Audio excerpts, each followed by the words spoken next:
ಆದ್ದರಿಂದ ನಾನು ಹೇಳೋಕ್ಕೆ ಇಷ್ಟಪಡೋದೇನೆಂದರೆ, ಹಿಂದಿನ ಕಾಲದ ಒಂದು ವ್ಯಾವಹಾರಿಕ ಜೀವನ ಈಗಿನ ಕಾಲದ ವ್ಯಾವಹಾರಿಕ ಜೀವನಕ್ಕೂ ತುಂಬ ವ್ಯತ್ಯಾಸ ಆಗಿದೆ.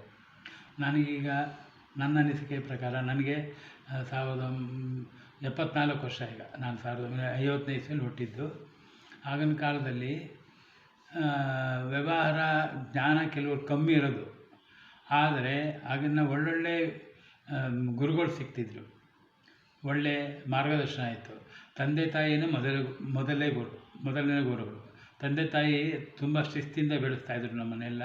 ಎಲ್ಲ ಮನೇಲೂ ಅದೇ ಥರ ನಡೀತಿತ್ತು. ಒಟ್ಟು ಕುಟುಂಬ ಇತ್ತು.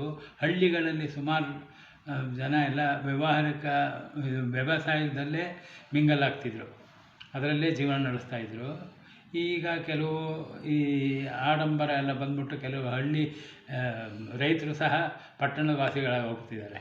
ಅದರಲ್ಲಿ ಆಮೇಲೆ ವಿದ್ಯಾರ್ಥಿಗಳ ದಶೆ ನೋಡಬೇಕು ಅಂತಂದರೆ, ವಿದ್ಯಾರ್ಜನೆಯಲ್ಲಿ ಹಿಂದೆ ಎಷ್ಟು ಕಷ್ಟ, ಹೆದರಿಕೆ ಬೆದರಿಕೆ, ಒಂದು ಶಿಸ್ತಿನಿಂದ ಬೆಳೀತಾಯಿದ್ರು ಹುಡುಗರುಗಳು, ಅದೇ ಥರ ಓದ್ತಾಯಿದ್ರು. ಈಗಿನ ಕಾಲದ ಹುಡುಗರುಗಳು ಬೆದರಿಕೆ ಇಲ್ಲ, ಕಾಲೇಜ್ ಲೆಕ್ಚರರ್ ಅಂತಂದರೆ ಶಾಲೆ ಮಾತ್ರ ಹೆದರಬೇಕು ಅಂಥ ಹುಡುಗರುಗಳಿದ್ದಾರೆ ಈಗ. ಯಾಕೆಂದರೆ ಅದರಲ್ಲಿ ಅವ್ರಿಗೆ ಶಿಸ್ತಿಲ್ಲ. ತಂದೆ ತಾಯಿಗಳು ಅಥವಾ ಗುರು ಹಿರಿಯರು ಹಿಂದಿನ ಬೆಳೆಸ್ತಾರಲ್ಲ, ಅವರು ಸರಿಯಾಗಿ ಬೆಳೆಸಿದ್ರೆ ಚೆನ್ನಾಗಿರೋದು. ಅದರ ಜೊತೆಗೆ ಈಗಿನ ಕಾಲದ ಹಣದುಬ್ಬರ ಜಾಸ್ತಿ ಆಗಿದೆ, ಹಣಕ್ಕೆ ಬೆಲೆನೇ ಇಲ್ಲ ಈಗ. ಆವಾಗ ಹಿಂದಿನ ಕಾಲದಲ್ಲಿ ನಾವು ಒಂದು 10 ರೂಪಾಯಿ ಸಂಪಾದನೆ ಮಾಡಿದ್ರೆ 10 ರೂಪಾಯಿ ತಿಂಗಳಿಗೆ ಬರೋದು ಸಂಬಳ ಅಂತಂದರೆ ನೆಮ್ಮದಿ ಜೀವನ ಇರ್ತಾಯಿತ್ತು. ಈಗಿನ ಕಾಲದಲ್ಲಿ ಎಷ್ಟೇ ಬರಲಿ ಏನೂ ಮಾಡೋಕ್ಕಾಗಲ್ಲ, ಅಷ್ಟು ಕಷ್ಟ ಆಗೋಗಿದೆ ಈಗ. ಅದರಲ್ಲೂ ಬಡವರಂತೂ ಬೆಳೆಯೋದೇ ಕಷ್ಟವಾಗಿದೆ, ಅವರು ಜೀವನ ನಡೆಸೋದೇ ಕಷ್ಟವಾಗಿದೆ. ಇದ್ರ ಜೊತೆಗೆ ಈಗಿನ ವ್ಯವಹಾರದಲ್ಲಿ ಅಥವಾ ಆಹಾರದಲ್ಲಿ ಆಗಲಿ ಎಲ್ಲದರಲ್ಲೂ ಕಲಬೆರಕೆಗಳಾಗೋಗಿದೆ. ಹಾಲು ಮೊದಲುಗೊಂಡು ಕಲಬೆರಕೆ ಆಗಿದ್ದಾರೆ. ನಾವು ಕಣ್ಣಾಗೆ ನಾನು ತಿಳ್ಕೊಂಡಿದ್ದೀನಿ.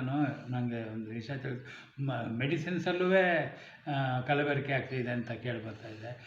ಇದರಲ್ಲಿ ಜೀವನ ನಡೆಸೋದಕ್ಕೆ ಎಲ್ಲೆಲ್ಲಿ ನೋಡಿದ್ರು ಆಸ್ಪತ್ರೆಗಳು ಜಾಸ್ತಿ ಆಗಿದೆ ಈಗ, ಆಯಿತಾ.